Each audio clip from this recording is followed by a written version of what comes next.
Good evening, everyone. Hope you're warm and safe on this snowy night. On tonight's show, we will discuss the new NFL contracts at hand. The great finish to men's volleyball is making a huge presence in their 2013 season. Men's basketball 1,000-point scorer Alex Berthiaume, and a recap of their appearance since 2005 in the NCAA tournament. Baltimore Ravens' Joe Flacco signed a contract for 6 years worth $120.6 million on March 1st, making him the highest paid QB in NFL history. With that, is he really worth the price tag? Here's Alex Thomas with more analysis on contracts in the NFL. 2 weeks ago, we discussed the overpayment in Major League Baseball. That overpayment has overwhelmingly found its way to the NFL, evident by Dwayne Bowe and Joe Flacco's newest contracts. Dwayne Bowe will have a new 5-year, $56 million deal. He signed it with the Kansas City Chiefs last week, a team that just hauled in new quarterback Alex Smith. While Dwayne Bowe did have a breakout season with Matt Castle a few years ago, Bowe has been far from the receiver that the Chiefs were hoping for in years past. Bowe's on-field production has dipped as his competition has enhanced, and the better cornerbacks have been covering him in the last few seasons. While only $26 million of it will be guaranteed, he's going to be making $11 million per year. That's looking to be more than Patriots wide receiver Wes Welker and some other big-name wide receivers in the National Football League. Is Bowe worth it? I'd have a hard time saying he is, but that's the deal that the Kansas City Chiefs had to give him to keep him in Kansas City. Speaking of overpayment, I'm baffled that Joe Flacco managed to get a 6-year deal worth $120.6 million. He'll make $20.1 million per season, which will narrowly top Drew Brees, who makes $20 million a year on average. With Flacco being the highest paid quarterback, that raises the question, why? He's not even in the neighborhood of Drew Brees or Aaron Rodgers, evident by plays like his pick six against the Denver Broncos. All the guy does is heave it up to Torrey Smith. You and me could do that.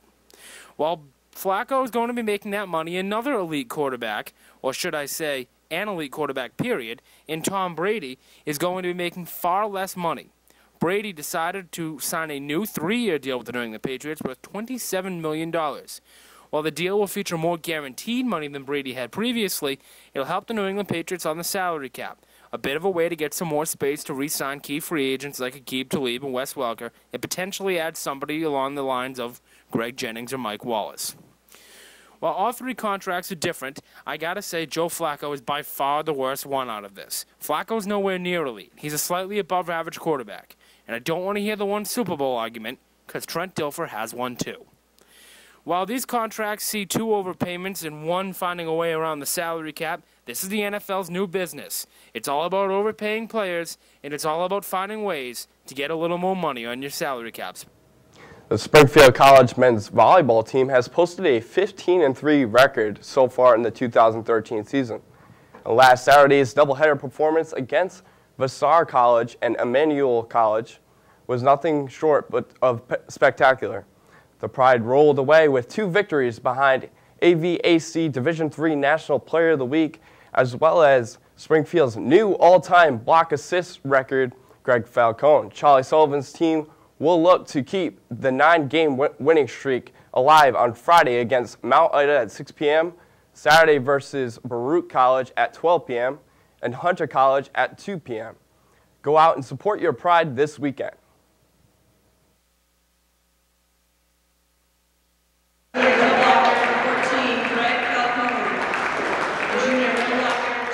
After Paris standout performances last week, senior Greg Falcone has been named the Sports Imports AVCA Men's Division III National Player of the Week.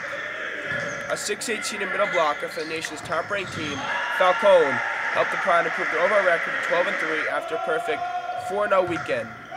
This weekend included victories over Elms and Daniel Webster.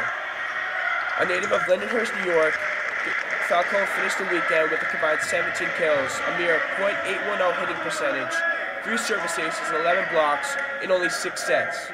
This is the 22nd time a Springfield athlete has been named the Sports Imports AVCA Player of the Week, with the most recent coming on April 10th of last year when senior Jimmy O'Leary took home the honor. Falcone is now a 2-time recipient after winning it on April 3rd, 2012.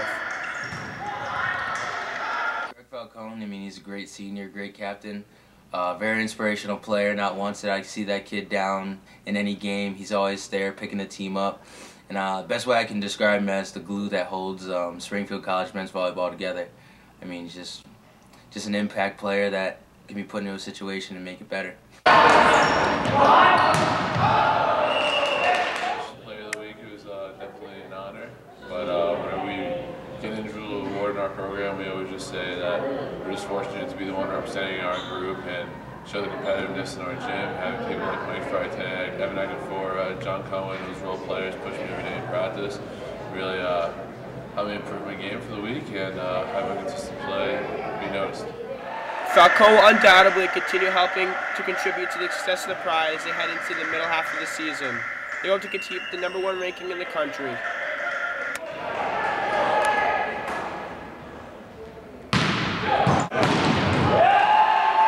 Alex Berthume has made his presence known throughout the 2 years he has been with SC. And this past Saturday, he made history tallying for 1,000 points in 2 seasons with the Pride. But that's not the end for the Springfield native. Barry Bois provides us more on the 2013 leading scorer.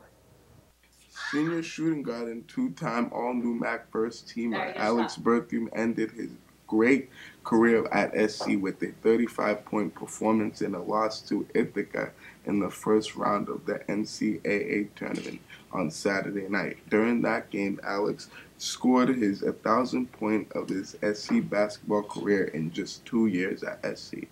Alex will be graduating from SC this May and is looking forward to continuing his basketball career by playing somewhere overseas. Yeah, I mean, it's definitely a good honor, getting it last year too. But I think just more than anything, it was good to make the tournament this season. And I'm just happy I can play a key role for the team. And I know that for this team I had to score points, so I was just happy that I could lead us to the NCAA tournament. Opportunity for anyone. It's more like a motion offense. So there was a lot of ball movement and a lot of getting to the rim.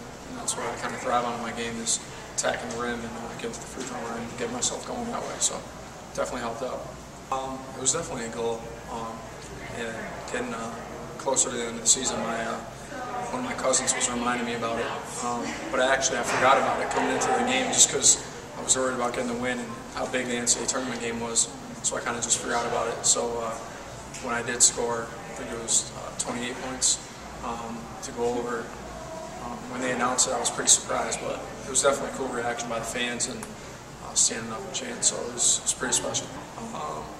Well, initially, it's trying to play overseas, get a higher agent, and then kind of see where that goes. See if I get a good option over there. If not, then try to find a job in business or here somewhere. So. Men's basketball closed out their 2013 season with a 89-77 loss against Ithaca College this past weekend.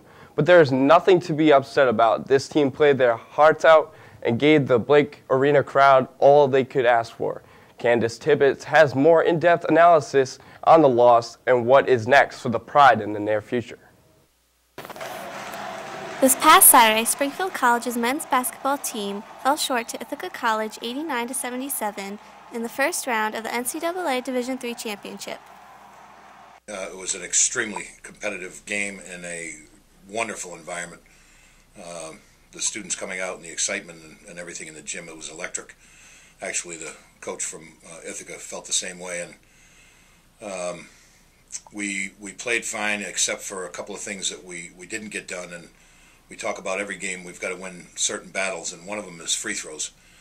And we did not shoot well from the free throw line, and we were outscored by 14 points from the free throw line. So that's a battle that needs to be won in order to be successful in a highly competitive game like that. We were okay offensively, but I think that we allowed 2 or 3 3-point plays in a stretch. We fouled a 3-point shooter, and if you scoreboard at the end of it, there were 5 guys. The balance they had offensively was incredible. That's why they're a good team. Not to say we weren't. Alex had a great night. Robbie had a good game. We needed a little bit more from fielders. Josh Altman had a great game off the bench. It was a great boost. But I think the free throws were a key factor in it, and we were out-rebounded. That might be reflective of our shooting percentage being a little bit less than theirs was, but we got out-rebounded 40-27, and that's always a factor too. Players, you know, we sustained an injury to a key player with maybe 5, 6, 7 games to go, and at that time Jordan was starting and Sink was coming off the bench. Sink came in and just did a great job of keeping things going to the point where we were able to get. We had a 3-0 week in one particular stretch with WBI, who was undefeated. Clark at home, and then went to Wheaton and got it done.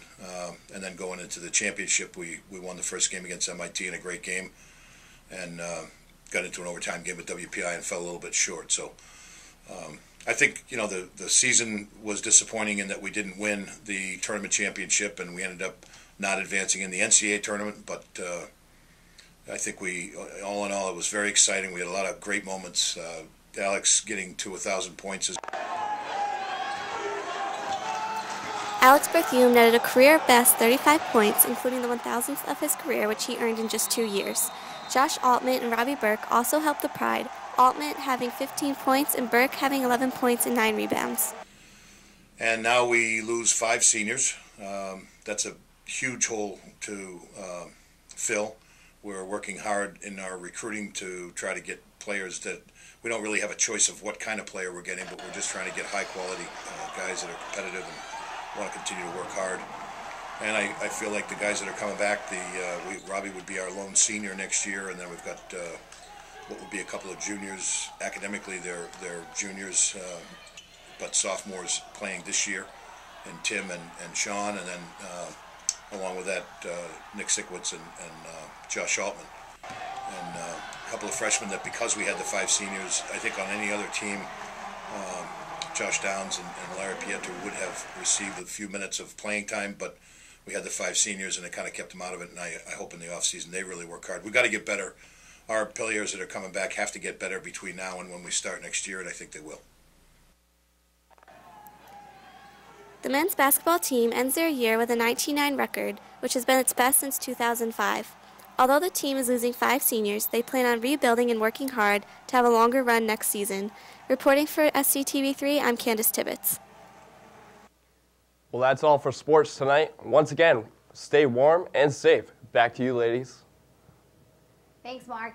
And once again, we want to give a special shout out to Phil Byer, who donated in the courageous act that he did, bone marrow. And also another special shout out to Brian McDonald, a junior here at Springfield College, who's actually an up-and-coming rap star. And his new song, Be The Match, will be located on the Be The Match website. You can also check him out on Facebook. Brian McDonald, also known as BMAC. Show support for your Springfield College students. And that's all we have for you here tonight. Join us next week for our last episode before spring break. Same time, same place. I'm Sam Reed. And I'm Bray Hill. Have a great night, everyone. Stay warm.